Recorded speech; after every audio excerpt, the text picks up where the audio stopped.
Les déléguées syndicales Claudel Royati et Émilie Descaries manifestent côte à côte avec leurs collègues enseignants devant l'École Saint-Jean-de-Brébeuf de Montréal. Elles nous parlent de leurs enjeux. En ce moment, dans la première année d'enseignement, il y a 25 à 30 des nouveaux enseignants qui vont quitter après 1 an. Les premières années, c'est 50 des enseignants qui vont quitter. Elles réclament plus d'autonomie et abordent leurs conditions de travail. Les enseignants et enseignantes, ce qu'on revendique beaucoup, c'est la composition de la classe, les services aux élèves. Puis c'est sûr que ça passe aussi par les professionnels dans l'école publique. Les journées pédagogiques, c'est sûr qu'on a beaucoup de planification, de correction à faire, ça dépend du niveau. Mais depuis la pandémie, on est vraiment équipés et prêts à travailler à la maison, là.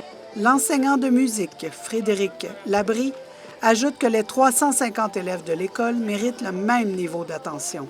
Je me rends compte qu'il y a des enfants là-dedans que j'arrive pas à les élever où je voudrais les élever parce que je suis trop concentré sur certains élèves. Je trouve qu'il y a des enfants dans une classe qui sont plus dans l'ombre, qui sont oubliés parce qu'il y a des enfants qui ressortent, qui ont des besoins particuliers. Ça fait qu'on n'a pas assez de temps en tant que professeur pour les autres enfants. Et un parent d'élève de l'école souligne. C'est important, l'éducation, ça devrait être une priorité au Québec.